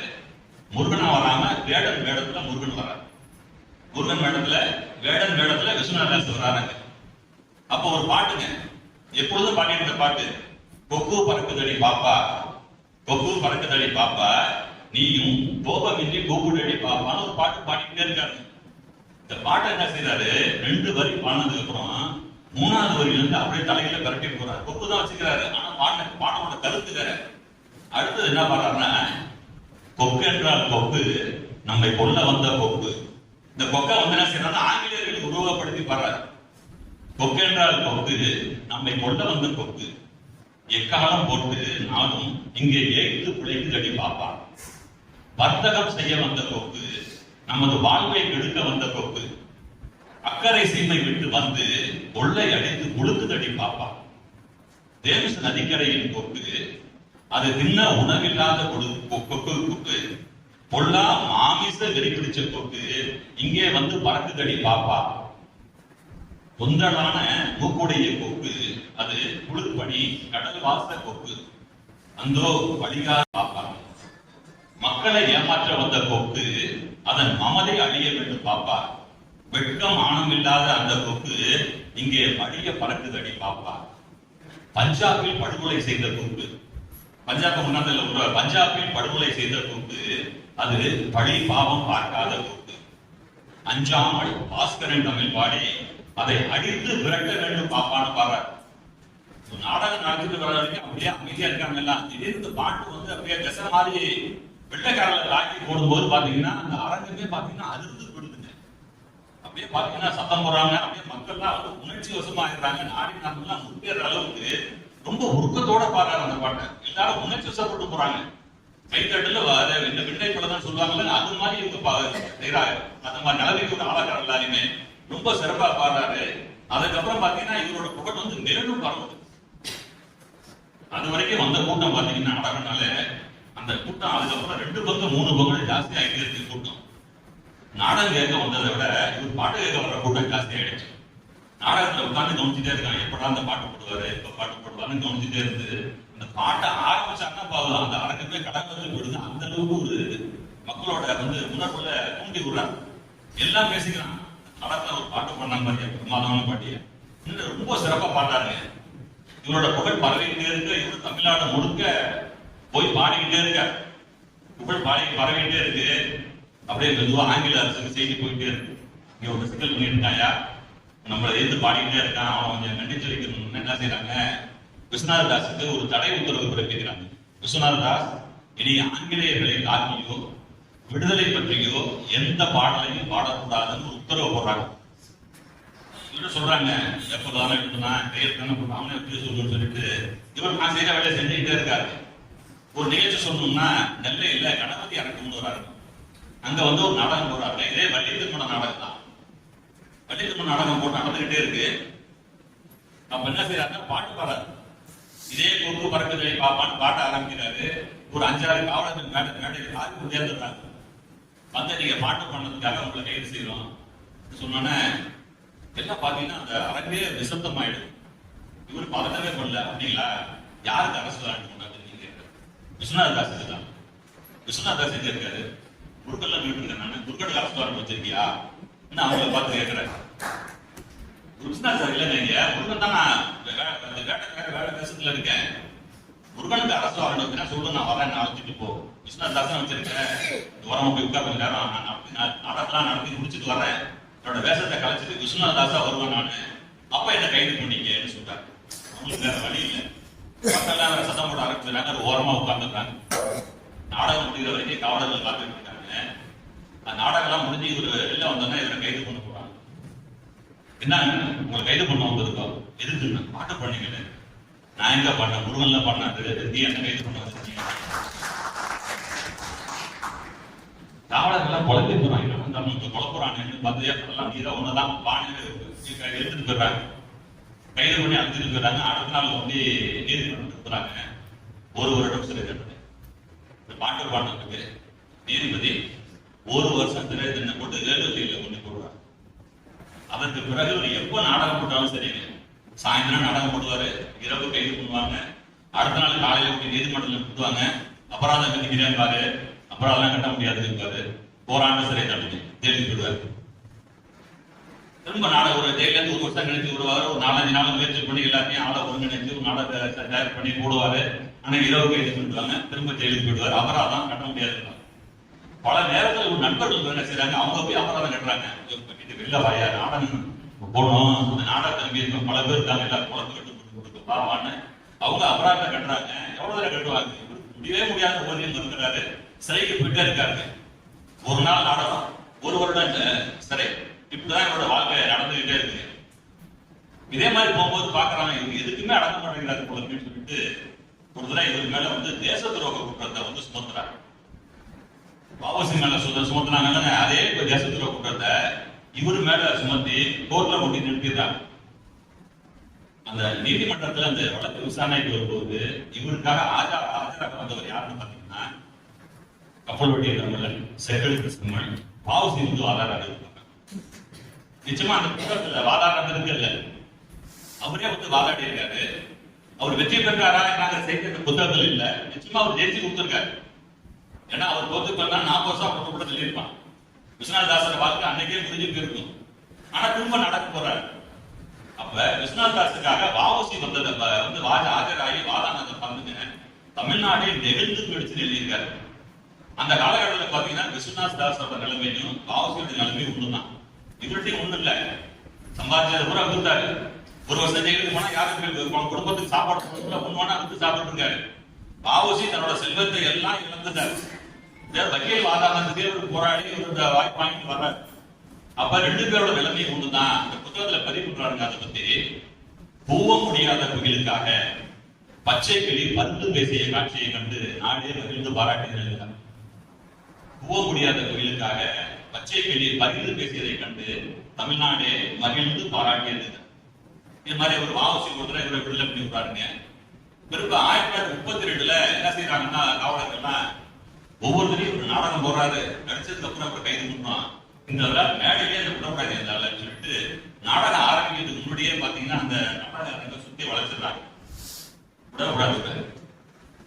அப்ப என்ன செய்யறாங்க, இவரோட பையன் சுப்பிரமணிய தாஸ் பார்த்த முடியுங்களா, அந்த பையன் நாடகம் ஆரம்பம் கரைச்சியில வருகிறது விளக்குது. அந்த பையன் வந்து சொல்றான், எங்க அப்பா வரதுக்கு ரொம்ப தாமதமாகும் போல இருக்கு, அதனால இந்த நாடகத்துல எங்க அப்பாவுக்கு பதில் நான் தான் நடிக்க போறேன், அதனால எல்லாரும் என்னோட அடிப்படை ஏற்றுக்கணும்னு கேட்டுறேன்னு சொல்லிட்டு உள்ள போயிடறாங்க, பேசப்பட போயிடறாங்க, திரைச்செலியை மூடிடுறாங்க. அந்த நேரத்துல பாத்தீங்கன்னா ஒரு கூலிக்காரன் வந்து இந்த மேக்கப் கொட்டி இருக்குல்லங்க, அதெல்லாம் எடுத்து பூரா போலீஸ் நிக்கிறது, அங்கே சாமி நவர சாமின்னு ஒருத்தர் மேக்கப் போட்டு தூக்கிட்டு கொண்டு வர. வந்து போறாங்க. ஒரு 10 நிமிஷம் கழிச்சு திரை விலகுது, வந்து நிக்கிறாங்க. முருகன் வேஷத்துல வந்து நிக்கிறார். வெள்ளித்தமிழ் நாடகம் பார்த்தா விஸ்வநாத் தாஸ் மாதிரியே தெரியுது. மக்களுக்கு ஒரு சந்தேகம், பையன் அப்பா ஒரே மாதிரி இருக்காங்க. இப்பதானே பையன் சொல்லிட்டு போனான் பையன் நடிக்கிறேன்னு, வந்து பார்த்தா ஒரே மாதிரி இருக்காங்க. ஆச்சரியப்பட்டு பார்த்துட்டு இருக்கும் போதே பாட ஆரம்பிக்கிறாங்க. பாட ஆரம்பிச்சு அப்பா தாண்டா வந்து பாடி இருக்காருன்னு எல்லாரும் தெரிஞ்சு போயிடுச்சு. அப்பதான் காவலருக்கு தெரியுது, இந்த ஆளே மாரவேஷம் போட்டுக்கிட்டு இந்த மேக்கப் போட்டு விட்ட போனாலும் விஸ்வநாத் தாஸ் தெரிஞ்சு நாடகம் முடிஞ்சுன்னு திரும்ப என்ன செய்யறாங்க, அவரை கைது பண்ணி அழைச்சி கொடுத்துருக்காங்க. இதே மாதிரிதான் தொடர்ந்து கைது பண்றாங்க. இவரோட புகழ் பாத்தீங்கன்னா தமிழ்நாட்டை கலந்தும் பரவிட்டு இருக்குங்க. ஒரு முறை இவரை இலங்கை கூப்பிடுறாங்க. இலங்கையில வந்து நாடகம் பண்ணுவீங்க கூப்பிட்டு கப்பல்ல கிளம்பி தலைமன்னார்ல போய் இறங்குறாங்க. இவரு போன கப்பல்ல ஜவஹர்லால் நேரு போறாங்க. ஜவஹர்லால் நேருவும் இவரும் ஒரே கப்பல்ல பயணம் செய்யறாங்க. ஆனா 2 பேரும் சந்திச்சுக்கிட்டாங்களா என்னங்கிற பத்தி புத்தகத்துல செய்தி இல்லை. தலைமன்னார்ல போய் கப்பல் நிக்குது. ஜவஹர்லால் நேரு இறங்கி அவர் பாட்டுக்கு ராஜநாட போட்டு போயிடாரு. இவரை கப்பலை விட்டு இறங்க விட மாட்டேங்கிறாங்க. இலங்கை அரசு உங்களுக்கு கடை விதிச்சிருக்கீங்க, எங்க நாட்டு மன்றம் காலடி கூட போடக்கூடாதியா. நானே என் தலைவர் நேருயா அவர் போயிருக்காரு, அவரோட தொண்டை நானு, என்னையே விட மாட்டேங்கிறேன். நேரு போறதுக்கு எனக்கு பிரச்சனை இல்லை, உன்னை விட விட்டோம்னா எனக்கு நாளைக்கு இலங்கை பூரா குழப்பமாயிடும். தேவையில்லாம வன்முறை கலவரத்துக்கு விட்டுடுவேன், உன்னை வந்து நாட்டுக்குள்ள விடவே மாட்டோம், இலங்கை அரசு தடை விதிச்சிருக்குன்னு சொல்லி திரும்பி அந்த கப்பலை ஏறி அனுப்பிச்சு விடுறாங்க. திரும்பி வந்துடுறாரு. அப்ப என்ன செய்யறாங்கன்னா, இந்த நாடகத்துக்கு ஏற்பாடு பண்ணாங்க அந்த காங்கிரஸ் தலைவர் ஜேபி கிறிஸ்டின் ஒருத்தரும் அன்னைக்கு இருந்த நேயர் குணசிங்கிறவங்க செய்யறாங்கன்னா, இலங்கையில போய் நீதிமன்றத்துல வழக்கு கொடுக்குறாங்க. வழக்கு தொடுத்து வழக்குல வெற்றி பெற்று திரும்ப இவரை கூப்பிட்டு போறாங்க. திரும்ப போய் இலங்கையில நாடகம் நடிச்சு வர்றாங்க. அது இலங்கை மட்டும் இல்ல, அதுக்கப்புறம் சிங்கப்பூர் போறாரு, மலேசியா போறாரு, பர்மான எல்லா நாடுகள்லயும் போய் நாடகத்தில் நடிச்சுட்டு வர்றாரு. காசு இல்லைன்னா காசு பூரா போயிடுச்சு, எல்லாமே கூப்பிடுறதுக்கு நடிக்க போறாரு. அந்த காலத்துல தாங்க ஒரு நாடகம் நடிச்சான்னா நடிச்சாங்கன்னு வச்சுக்கலங்க, அவங்க மக்கள்கிட்ட போய் இந்த செய்தியை சேர்க்கணும். நாடகம் நடக்க போது நீங்க எல்லாம் வாங்கன்னு கூப்பிடணும் தானே. இன்னும் தண்டரா போட்டு சொல்லுவாங்க. இல்ல என்ன செய்வாங்கன்னா, சின்ன ஒரு நோட்டீஸ் மாதிரி அடிச்சு கொடுப்பாங்க. அதுல ஐயா நான் நாடகம் போடும்போது 2-3 நாளைக்கு முன்னாடி போய் அந்த ஊருக்கு பூரா நோட்டீஸ் கொடுத்துருக்காங்க. அந்த நோட்டீஸோட என்ன செய்தின்னு பாருங்க. ஜெகமெங்கும் புகழ் பெற்ற வீர தீர பராக்கிரம ராஜாதி ராஜன் ராஜ மார்த்தாண்டன் ராஜ கம்பீரன் கடல் கடந்து சிங்கப்பூர், பினாங்கு, இலங்கை, பர்மா ஆகிய நாடுகளில் வெற்றி கொடி நாட்டிய சிங்கம், கானவேலன், சங்கீத சாகித்ய ஞான விடுதலை வீரர், தியாகச்சம்மன் விஸ்வநாத் தாஸ் வந்துவிட்டார். ஒரே ஸ்பெஷல் நாடகம் தொடர்ந்து சொல்றாங்க. ஒரே ஸ்பெஷல் நாடகங்க. இச்சமயம் தவறினால் மறு சமயம் வாய்ப்பது அரிது. இந்த நாடகம் பார்த்தீங்கன்னா சாயந்தரம் அரசு பண்ணி கொண்டு விடுவாங்க. அடுத்த நாடகம் உன்னால பார்க்க முடியாது. இச்சமயம் தவறினால் அடுத்த சமயம் பார்ப்பது அரிது. ஏமாந்து போகாமல் முன் இடம் தேடுங்கள். இப்ப சினிமானா கடைசியில போய் போறோம், ஃபர்ஸ்ட் கிளாஸ். நாடகம்னா முன்னாடி தானே பார்த்தான்னு தெரியுங்க. அதனால முன் இடம் தேடுங்கள். தரை டிக்கெட் 4 அணா. 4 அணா தான் தரை டிக்கெட் சொல்லிட்டு பெண்களுக்கு தனி இடம் உண்டுன்னு சொல்லி ஒரு நோட்டீஸ் அடிச்சு ஊரு பூரா கொடுக்குறாங்க. இது மாதிரி நல்லா நாடகத்துல நடிச்சுட்டே இருக்காங்க. காசு கொடுத்து போயிடுச்சு இருக்கு. ஒரு முறை எட்டயபுரம் அரண்மனைக்கு போறாரு. மன்னர் காசி மகாராஜா முன்னாடி நாடகம் நடிச்சு காமிக்கிறாங்க. மகாராஜா பார்த்துட்டு ரொம்ப சந்தோஷப்படுறாங்க. அடுத்த நாளுக்கு எல்லாத்தையும் கூப்பிட்டு அரண்மனையில ஒரு விருந்து வைக்கிறார். விருந்து வச்சு சாப்பிட்டு முடிஞ்சதுக்கு அப்புறம் அந்த விஸ்வநாத் தனியை அழைச்சிட்டு போய் அவரு காசி மகாராஜா பேசுறாரு. விஸ்வநாததாசின் கொள்கைகளை பாராட்டுகிறேன். ஆனால் உங்களுடைய வாழ்க்கை என்னை வருத்தமுறை செய்கிறது. வருமானத்தை குறைத்துக் கொண்டதோடு உங்களுடைய சொத்துக்களையும் கரைத்து விட்டீர்கள். இந்நிலை நீடித்தால் நீங்கள் கடனாளியாக மாறிவிடுவீர்கள். கலை தொழிலும் பாதிக்கப்பட்டது. இங்கு இருக்கும் நண்பர்கள் யாரும் வறுமைப்பட்ட பிறகு உங்களை நெருங்கி வரமாட்டாங்க. எனவே இனிமேலாவது குடும்பத்தின் நிலையை அனுசரித்து ஆங்கில எதிர்ப்பினை கைவிடுமாறு வேண்டுகிறேன். உங்களுக்கு வேணா சொல்லுங்க, நான் உங்களுக்கு உதவி பண்றேன். இந்த ஆங்கில எதிர்ப்பு வேணா ஐயா, குடும்பத்தை காப்பாற்றுற வழியை பாருன்னு இந்த அரசர் சொல்ற அட்வைஸ் பண்றாரு. உங்களுக்கு அரசர் பேசும்போது இவரால் மறுத்து பேச முடியல. ராஜா பேசுறாரு, இல்லைங்க நீங்க சொல்றது உண்மைதான், குடும்பத்திலையும் நாடகத்தில் கலந்து பேசினா ஒரு முடிவு வராங்கன்னு சொல்லிட்டு ஒரு வணக்கத்தை போட்டு வந்துடுறாரு. வந்து பழைய நடத்திட்டே இருக்காரு. ஒரு புறம் ஒரு சமய ராமநாதபுரத்துக்கு போறாரு. ராமநாதபுரத்துக்கு விஸ்வநாதாஸ் வரான்னு தெரிஞ்ச உடனே இது வரைக்கும் இவருக்கு தான் கதை போட்டாங்க. நாடகமே நடத்தக்கூடாது, நாடகத்துக்கு கதை போடுறாங்க. சொல்றோன்னா கேட்கறாரு, பாக்குறாரு, நாடகம் தானே கடை, எனக்கு இல்ல, நீங்க வாங்க நான் பார்க்க போறேன் வாங்கன்னு அரண்மனைக்கு அழைச்சிட்டு போற ஒரு பெரிய ஜடல். அங்க இருக்க ஒரு பாறை ஏறிட்டு பாட்டு பாட ஆரம்பிச்சிருக்காங்க. எல்லாம் வந்து ரசிச்சு பாக்குறாங்க, உணர்ச்சி பொருளா பாக்குறாங்க. பாடி முடிஞ்சோன்னா அங்க வந்து கைது பண்ணிட்டு போயிடுறாங்க. ராமநாதபுரத்துல பாடும்போது இவரை ஜாமீன் எடுக்கிறது யார் முயற்சி பண்ணான்னு கேட்டீங்கன்னா பசுமன் முத்துராமலிங்க தேவர் வந்து முயற்சி பண்ணியிருக்காரு. ஒரு ஜாமீன் எடுத்து வெளியில கொண்டாட முயற்சி பண்ணுவார் பசுமன் முத்துராமலிங்க தேவர். இதே போல விஸ்வநாதாசர் மூத்த மகன் சொன்னோம் நம்ம சுப்பிரமணிய தாசன். அவர் என்ன செய்யறாரு, அப்பப்ப ஏதாவது போராட்டத்துக்கு கலந்து அவரும் கைதாகி போறாரு. இவரோட தங்கச்சி பையன் அவங்களும் கைதாகி இருக்காங்க. ஒரு தடவை சுப்பிரமணிய தாஸ் வந்து திருநெல்வேலியில் நடந்த ஒரு போராட்டத்தில் கலந்துக்கிறாங்க, கைது பண்ணிடுறாங்க. அடுத்த நாள் கொண்டு போய் நீதிமன்றம் நிறுத்துறாங்க. அப்பதான் அவரு கல்யாணமான புதுசு. நீதிபதி பாக்குறாரு, நீ இது வரைக்கும் நடந்த போராட்டங்களுக்காக மன்னிக்கிறேன், மன்னிப்பு கேட்டு இனிமே நான் அது மாதிரி போராட்டத்தில் கலந்துக்க மாட்டேன்னு உறுதிமொழி கொடுத்தீங்கன்னா உடனே நான் விடுதலை பண்ணிடுறேன் நீதிபதி சொல்றாரு. இந்த பையனுக்கு என்ன சொல்றது தெரியல. நான் இந்த யோசனை பண்ணி அப்பாட்ட கேட்டு சொல்றாங்க. அது வரைக்கும் இந்த பையனை காவலில் வைங்கன்னு சொல்லிடுறாரு.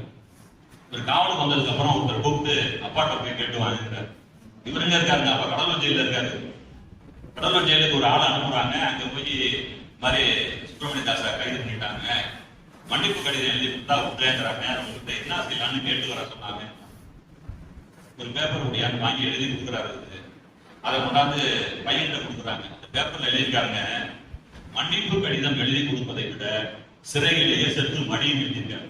பையனுக்கு கல்யாணம் செத்து மடியும் எழுதி கொடுக்குறாரு. அந்த பையனும் பாக்குறாங்க, அப்பா சொல்லிட்டாருல நான் ஜெயிலுக்கு போறேன்னு சொல்லிட்டு அந்த பையன் ஜெயிலுக்கு போயிடறாங்க. இது மாதிரி பாத்தீங்கன்னா பெரும்பகுதி இவர் மட்டும் இல்லாம பையன் போறான், தங்கச்சி பையன் போறாங்க. நாடகம் நடத்துறது வாய்ப்பு இல்லாம விடுது. நாடகம் நடந்தாலும் வருமானம், அதனால கொஞ்சம் கொஞ்சமா சொத்தெல்லாம் வைக்கிறாருங்க. ஆசையா திருமங்கலத்துல கட்டின திருமங்கலத்துல கட்டின வீட்டை பாத்தீங்கன்னா ஒரு 2500 ரூபாய்க்கு அடமானம் வச்சிருக்காரு. அடமானம் வச்சு வீட்டுல முடியல. சொத்தெல்லாம் ஜப்தி செய்யறது கோர்ட்டு உத்தரவு போட்டு எப்ப வேணாலும் ஏட விடுவாங்க போடுது. அப்ப எட்டயபுரம் மகாராஜா வந்து திரும்ப ஆள் அனுப்புறாரு. எப்பா உத்தரவு நான் வந்து எல்லாத்தையும் ஏதாவது உதவி பண்றேன் வருத்தக்காக. இன்னொரு செய்தி இந்த புத்தகத்துல பதிவு பண்ணியிருக்காங்க. நீதி கட்சியை சேர்ந்த மேயர் வாசுதேவன் நாயகர் வந்து விஸ்வநாத தாசை கூப்பிட்டு பேசுறாரு. உங்கள் நிலை எனக்கு புரிகிறது.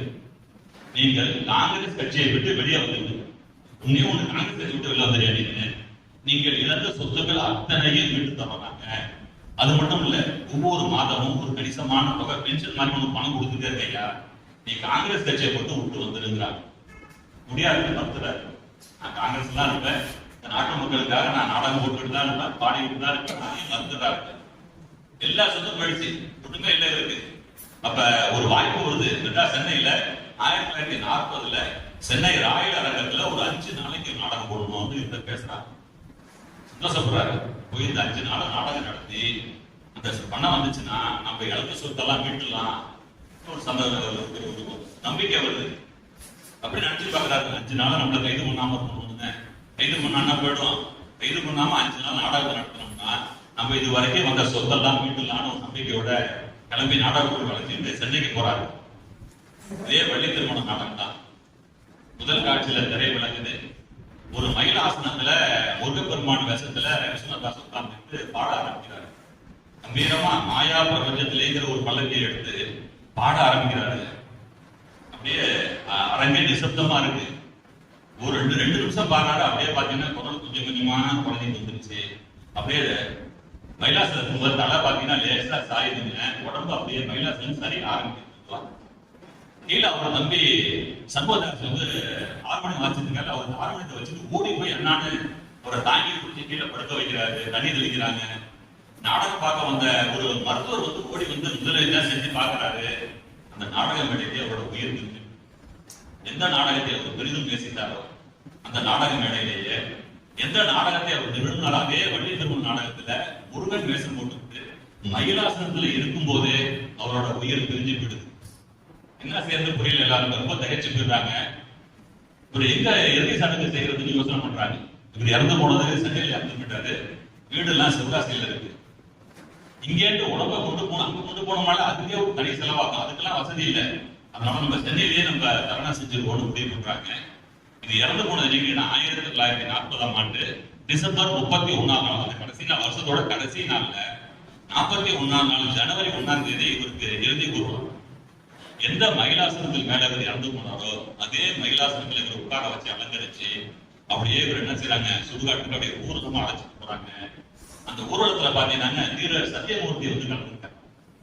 கே.பி. சுந்தரம்பாள் தான் வந்து இவருக்கு மேல வந்து அந்த துணியை ஒரு போட்டு இவருக்கு மரியாதை செஞ்சிருக்காங்க. அந்த மயானத்துக்கு போற வரைக்கும் இவரோட ஊர்வலத்துல மக்கள் கடல்ல மிதந்து குளிச்சுக்கிறாங்க. மயானத்துக்கு போறதுக்கு ஒரு 4 மணி நேரம் ஆயிருக்கு. அந்த அளவுக்கு மக்கள் வெள்ளம். மயானத்துல இறுதி சடங்கெல்லாம் முடிஞ்சதுக்கு அப்புறம் அன்னைக்கு 1941 சென்னையில என்ன போக்குவரத்து வந்து வண்டிகள்லாம் ரொம்ப குறையுது. இன்னைக்கு இருந்த மாதிரியான கார் எல்லாம் கிடையாது, ரொம்ப குறைந்தது.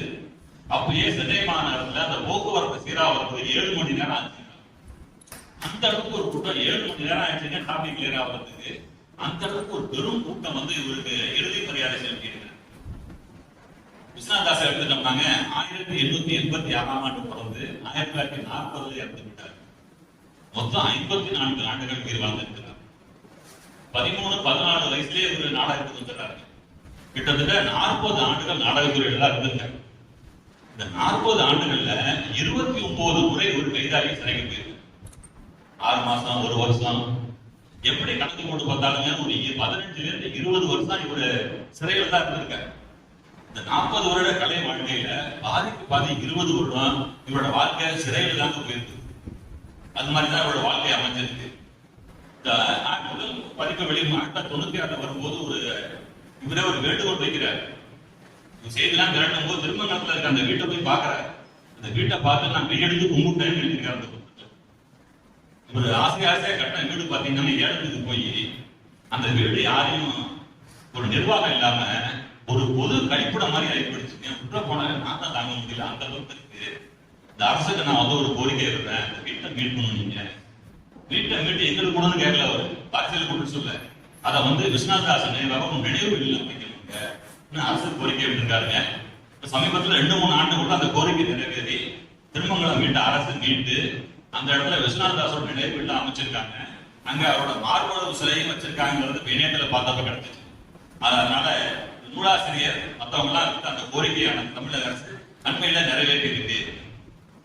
இது இன்னொரு வியப்புக்குரிய செய்தி என்னன்னு கேட்டாங்க, இந்த புத்தகத்தை எழுதினாங்க செல்லப்பன்.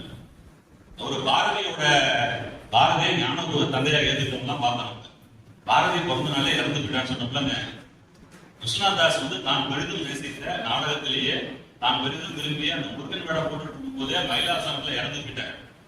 இந்த செல்லப்பட்டிருக்காருங்களாங்க, தான் பெரிதும் விரும்பிய அந்த ஆசிரியர் பணியை பார்த்துட்டு வகுப்பறையில பாடம் நடத்திருக்கும் போதே மயங்கி உண்டோவா இருந்திருக்கிறார். வகுப்பறையிலேயே அவர் இறந்து விட்டார். 2 பேருக்கு அது மாதிரியான ஒரு ஒற்றுமை எப்படி அமைஞ்சிச்சுன்னு தெரியல. யாருக்காக வாழ்நாள்லாம் கஷ்டப்பட்டாரோ அவரை போலவே ஒரு இறுதி முடிந்து இந்த செல்லப்பனுக்கும் கட்டி இருக்கிறது என்பதை கூறி இந்த புத்தகத்துல பின்னாடி பாத்தீங்கன்னா விஸ்வநாதாஸ் எழுப்பின பாடல்கள் ஒரு 8-9 பாடல்கள் இருக்கிறதுல. அதே போல விஸ்வநாதாஸை பற்றி மற்றவர் எழுதிய பாடலும் வச்சிருக்காங்க. ஒரு 8 பாடல் இருக்கு. பாரதிதாசன் தான் எழுதியிருக்காரு. அதுல வந்து இந்த நூலாசிரியர் செல்லப்பன் அவர்களே ஒரு பாடல் எழுதியிருக்கிறார். தான் பெரிதும் நேசித்த விஸ்வநாதாஸ் அவர்களுக்காக அந்த ஒரு பாடலை மட்டும் கூறி விடைபெற விடுகிறேன்.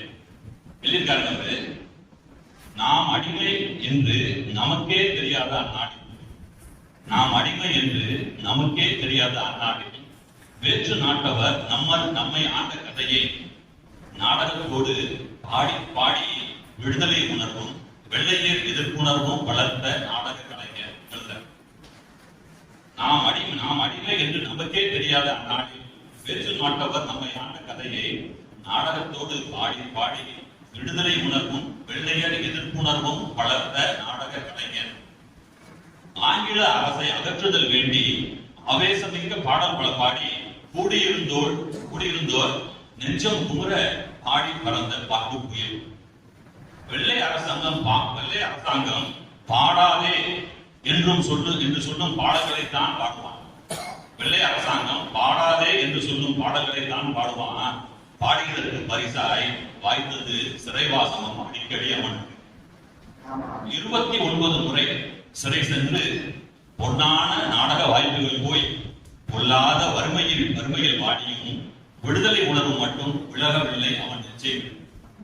அடுத்து சொல்றாருங்க, நாடக மேடை.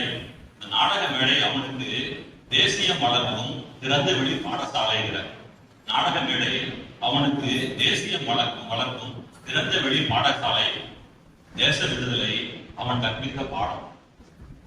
தன் வீடு ஏலம் போனாலும் தாய்நாடு ஏலம் போக விழேன் என்று வீர முரச கூட்டிய வீர தியாகி. தன் வீடு ஏலம் போனாலும் தன் தாய்நாடு ஏலம் போக விழேன் என்று வீர முரசம் கூட்டிய வீர தியாகி என்று இவரை போற்றி கொள்கிறார். மிக சிறந்த ஒரு பெருமகனாரை நமக்கு அடையாளம் காட்டி இருக்கிறார். நூலாய் மறுபிறவை காண செய்திருக்கிறார். வீர தியாகி விஸ்வநாதாஸ் அவர்களுக்கும் இவரை நூலாக வடித்தெடுத்த செல்லப்பன் ஐயா அவர்களுக்கும் எனக்கு பேச வாய்ப்பளித்த விஜயராமலிங்கம் ஐயா அவர்களுக்கும் அன்பழகன் ஐயா அவர்களுக்கும் எனக்கு நன்றியை கூறி வாய்ப்பிற்கு நன்றி கூறிய விடைபெறுகிறேன். அனைவருக்கும் வணக்கம்.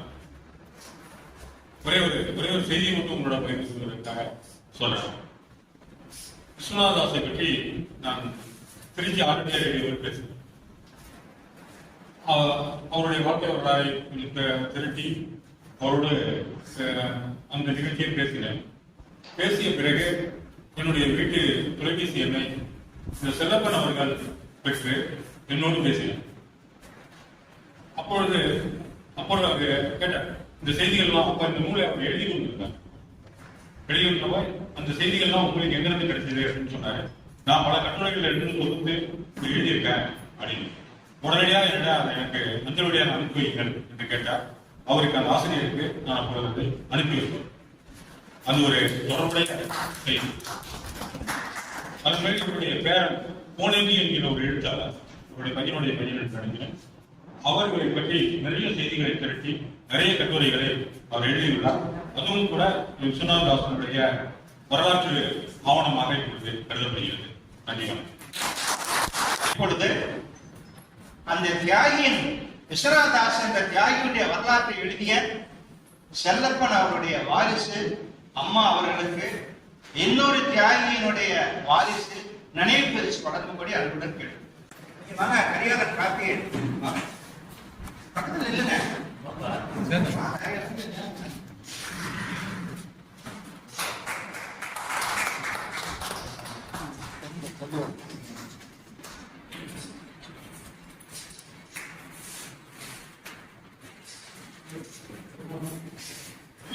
தியாகியுடைய வாரிசு அவர்களை நிகழ்ச்சியின் தலைவர் நினைவு பரிசு வழங்கி கௌரவிப்பார்கள். யாரா இருக்கீங்கன்னு தெரியும்.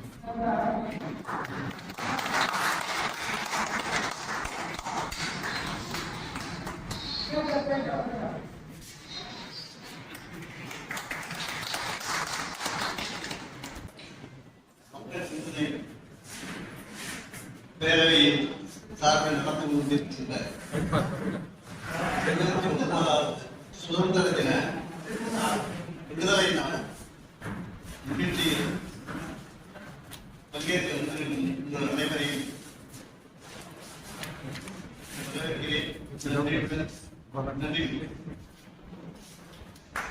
நன்றி. அவங்க சார் எல்லாத்தையும் உட்காந்து நாராயணசாமி அவர்களை பரவாயில்ல இல்லை வராது அவர்களுடைய ரேடியோவில் 110 ஆண்டுகளுக்கு பிறகு இன்றும் நினைவில் பதியுமாறு பல உண்மையான தியாகத்தை வெளிக்கொணர்ந்த தலைமையில் நடந்து கொண்டிருக்கின்ற அன்பு தோழர் அன்பு அவர்களை நன்றியுடன் நான் வாழ்த்துகிறேன். அதேபோல் பேராசிரியர் இந்த நிகழ்ச்சியில் என்னுடைய தந்தையை பெருமைப்படுத்துவதற்காகவே நடத்த வேண்டும் என்று பெரிய முயற்சியுடன் எடுத்துக் கொண்டிருக்கின்ற பேராசிரியர் விஜயராமலிங்கம் அவர்களுக்கு, ஐயா அவர்களுக்கு எனது மனமார்ந்த நன்றி. மற்றபடி என் தந்தையை பற்றி தெரிந்த விஷயங்களை விட திரு